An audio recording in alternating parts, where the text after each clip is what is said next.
Welcome to Tuesday Truth Talks. This is a special bonus series from Bossing Up Overcoming OCD, and I'm your host, Erin Davis. Every Tuesday, I'll bring you authentic conversations with guests who share their raw, unfiltered stories of transformation, healing, and growth. These Truth Talks dive into real life experiences that often mirror our own struggles, whether with relationships, mental health challenges, or the journey to self discovery. Today, I'm excited to introduce you to Anita, who bravely shares her experience of breaking free from a toxic relationship. The relationship was controlling, and Anita's story powerfully illustrates how the need for control, something many of us face with OCD tendencies, understand all too well, can lead us into relationships that ultimately harm rather than heal us. You'll hear how she recognized the warning signs of narcissistic behavior, learned to let go of what she couldn't control, and ultimately found freedom by focusing on what truly mattered. To watch the full video of Anita's story, including her insights on breaking free from gaslighting and rebuilding her sense of self, visit my free membership area at vip.livebeyonddoubt.com. I'll also put that link in the show notes. Again, that's vip.livebeyonddoubt.com, and you'll find the full video there in the members area, as well as some other freebies, resources, and worksheets to help you in navigating your relationship challenges. All right, so let's dive into the Tuesday Truth Talk with Anita.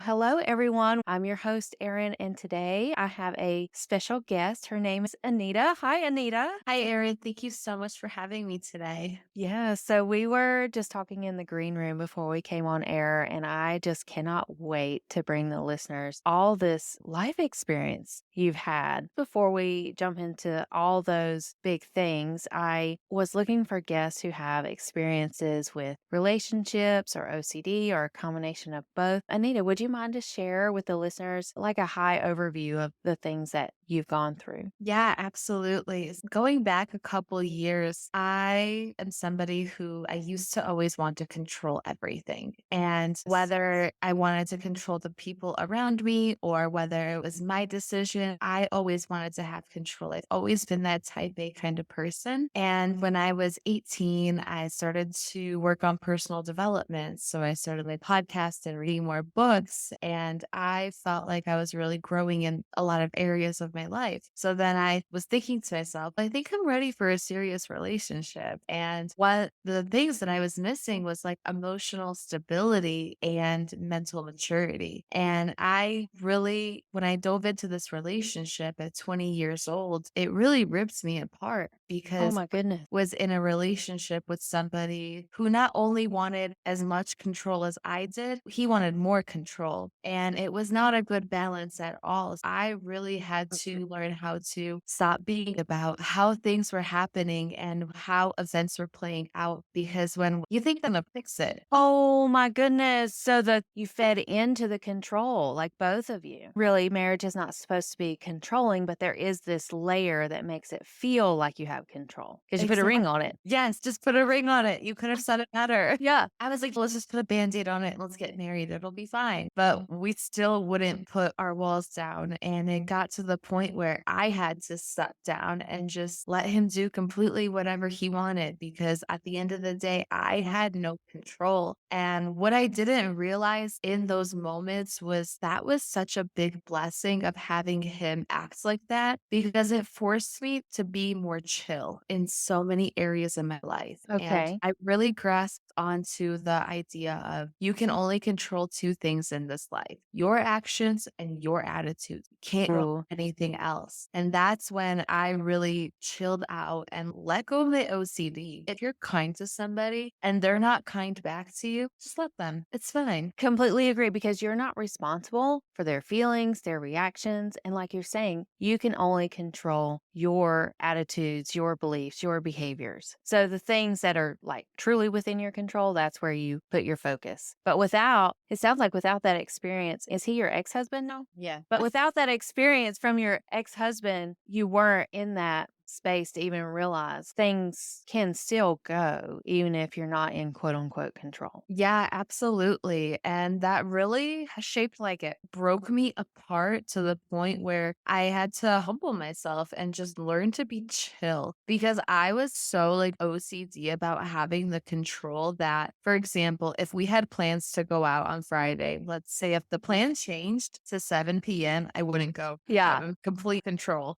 So, Yes, no, I get it, and I feel like I've seen so many women in that same spot where, like, your insides are just vibrating, like, you yes. can't stand it. Yeah, Yes. and I'm glad you brought that up because that was one of the other pieces where I have a lot of curiosity as far as the control. Like, what aspects did you notice that you wanted to control? There were so many red flags that I was too naive to notice. I was in my bubble Mhm. met him because I also started to listen to podcasts and read more books. I also started to change who I was associating with. And if people weren't adding value to me, I didn't want to associate with them. Like he wasn't the best example. Like he was really mean. So I would ask him, like, hey, can you be kind? And or can you not talk to me like this? Or if I tried to communicate my feelings, hey, you said this and it hurt my feelings, he wouldn't care. So I would try to control his reaction and I would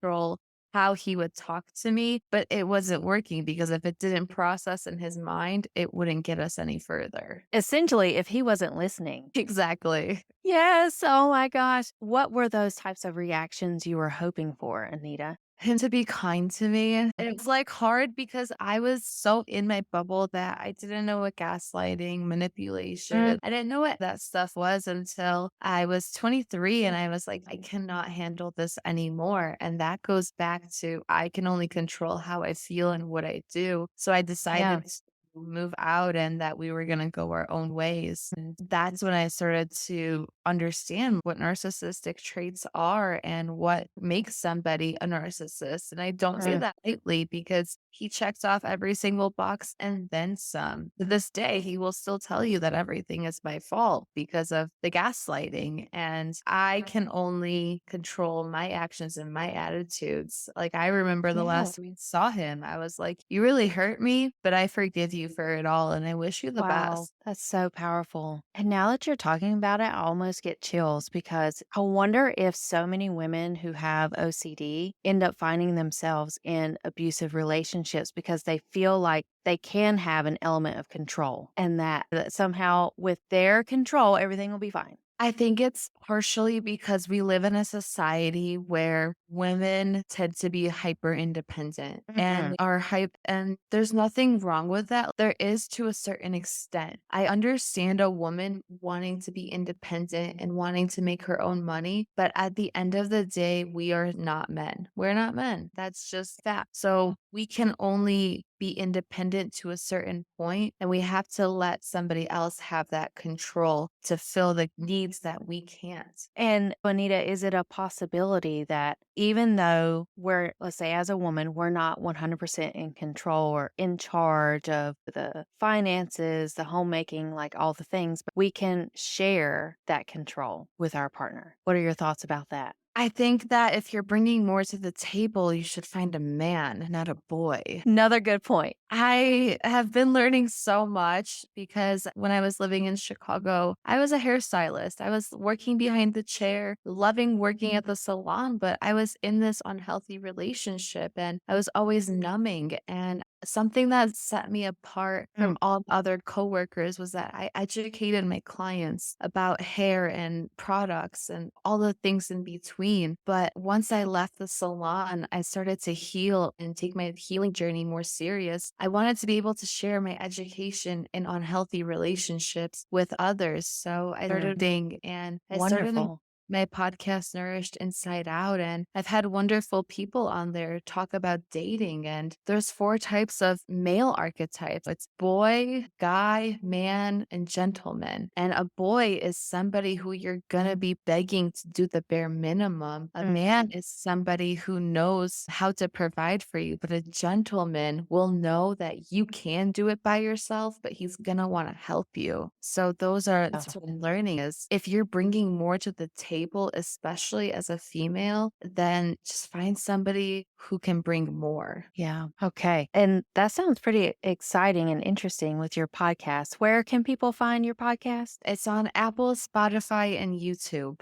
Okay. I'll be sure to put the link in the show notes. So, with the abusive relationships and control, were you ever labeled as like clingy or obsessed? Yeah. Completely. I remember people didn't say it to my face until the end, but I remember I met his family. Like, I met his family in person like 5 days before I moved out. Like, What? and Wow. there was just so many things happening behind the scenes that I questioned everything. And then Mhm. they come up to me and they're like, "Are you possessive of him or something?" And I'm like, "No." Possessive. Yeah, I got that a lot at the end. And it's no, it just doesn't make sense to me. So definitely. Where were they coming from with saying that you were being possessive? We compromised with them and everybody came to our apartment for Christmas. And yet they're still labeling me possessive. Part of the control aspect is not that you are being possessive, but you are trying to ask him just to be a decent human being to you. Exactly. Yeah. So maybe part of their expectation is like the man can be however he wants to be. Oh, completely. I've seen it. Mhm. Other people in the family or friends, you just gotta let them do whatever they want and you have to be okay with it. Ah, yeah. So to a certain extent, that was in a way an exposure exercise for you to like take a step back, for you to not overdo things as far as the control. Yeah. I remember on Christmas, I was like, "Hey, the garbage is full. Can you take it out?" And he was like, "Yeah." 2 hours later, I'm like, "Hey, can you take the garbage out? It's really full." And he's like, "Why are you being so crazy?" Just ask me to take the garbage out because there's 3 feet of snow outside and I don't want to go outside in the snow in my dress. And oh my goodness. And that sucks because all you needed was just a simple of like him saying no, or yes, I'll take it out, but I'll take it out in 20 minutes or something, or not the whole back and forth of calling you names. Exactly. It's just simple communication is all I asked for. And it was too much on his end. So that's when Hmm. I still, I would tell myself, I don't know why I'm going through this, but I know it's building me into who I'm supposed to be because our challenges and our struggles, we're not meant to live in lack and we're not meant to live in struggles and challenges forever. So those struggles and challenges are really our stepping stones to find our purpose and to build who we want to be from them. Okay. And were there times that you would ask for reassurance from your husband if he, let's say, was running around on you or cheating? Did those conversations ever come up? I didn't realize any of that until after Oh, because so say it's more. funny because that's how naive I was. That's how much I was in my bubble. I was always at work. I was always at the salon because I loved salon hours, 1 p.m. to 9 p.m. I don't have to see him all day, every weekend, every holiday. Great. I Hmm. get to be with my clients and talk gossip and do hair. I loved it. Hmm. And something that I learned after is that whatever somebody accuses you of is what they're doing behind your back. And he would always accuse me of cheating. He would accuse me of hanging out with guy friends that I didn't even have friends because they didn't like him and he didn't like them. So I Hmm. actually had no friends. And that's when I realized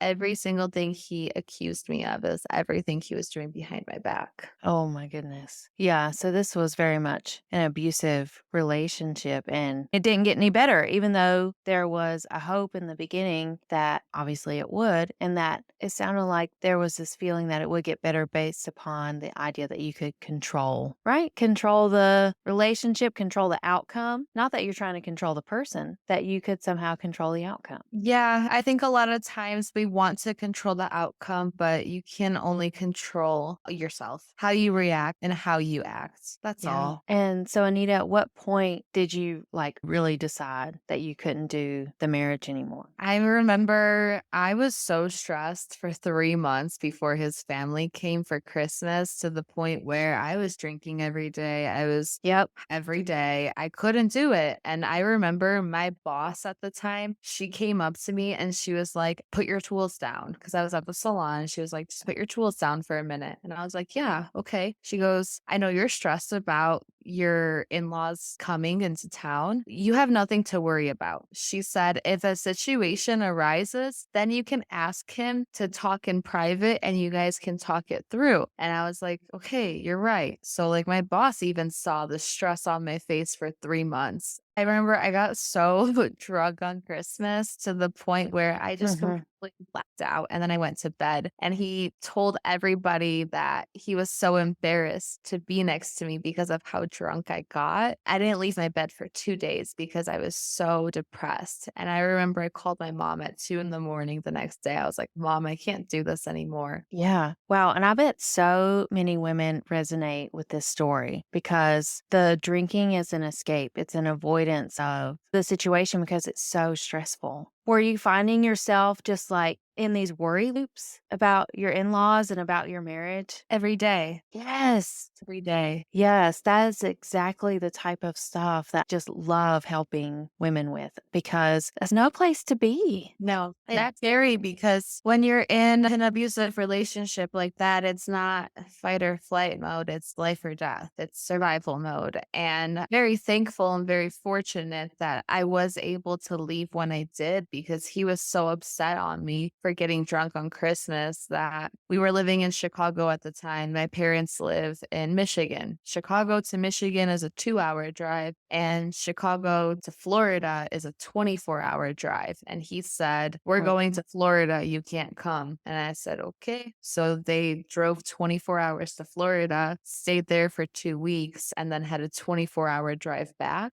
So it made the transition more smooth, which I'm forever thankful for that. Wow, about a 24-hour drive, goodness. So that was essentially when you started to recognize, I'm done, because you were so stressed out. It doesn't sound like, based upon all the worry and the stress, like that was going to be sustainable at all. No, and it's not sustainable because you're this it's that's how it all bundled together. I had a bad self-image of myself. He Hmm. made feel like worse than what I needed to because he was with his negative comments and his negative actions. And then on top of that, I was still trying to have some kind of control. And so was he, but he wanted more superior control because on the outside, he presented himself as completely perfect. Behind closed doors, that's when shit got scary. Hmm. That's when things were unpredictable. Like, I would never wish those situations upon anybody, but I have compassion for people who are in unhealthy because I know it's not easy to leave. It took me 3 years to leave. I understand when people tell me, Annette, how do you detach so fast from people now? I don't know how to do that. And I tell people, take your time. I was not always the person that just detaches. I stayed in an abusive marriage for 3 years. We weren't married for 3 years, but the relationship was 3 years. So I have full compassion for people in them. Yeah. And you have to be ready in your own time because if you're in that narrative of thinking that you can control it, things are going to get better, it's not helping you move forward. It's not helping you see the truth. Anetta, with finally stepping away, did you notice that the worry loops continued or did they stop once you stepped away from that marriage? I remember he told me that I should go to my parents' house and think about what I did. So I packed my bag. Oh my gosh. I know, still a boy. And I remember I packed my bag and he walked me to my car. And the second I got into my car, I felt so happy. I felt all the weight fall off my shoulders. I didn't even cry. I didn't even feel bad. I knew I was going to tell him that we're filing for divorce, but it didn't bother me. I was so happy because I felt all the weight fall off. It's like when that caterpillar finally breaks free from the shell and turns into a butterfly. Mm. Not saying it was perfect and I was completely healed, but I knew letting that relationship go was the start of something new. Yeah. Yeah. And what piece of advice or words of wisdom do you have for other women who have worries? Or actually, let's put it this way. What advice do you have for women who feel like they can control their relationship? Focus on what you can do. Yeah. Focus on how you react to how that person treats you. And if you are asking somebody to give you the bare minimum, you're probably not in the right relationship for you, but at the same time, I have compassion if you're not ready to leave. So, what I recommend is take yourself out on a date. Tell yourself you look beautiful. Go get your favorite cup of coffee because you deserve it. You deserve all the good things that life has to offer, and you spend the most time with yourself. So, go date yourself. And if that person wants to step up to the plate, they will. And if not, somebody else will. Wow. Wow. Powerful. Thank you so much, Anita, for sharing your experience. It was a really beautiful story, and it's encouraging to hear and get to meet you, but to hear you share how things seem much better now. You feel like yourself, and this personal development journey is still ongoing, but it appears like you're in a place where you need to be. Absolutely. Thank you for the opportunity to be here. It's been a pleasure.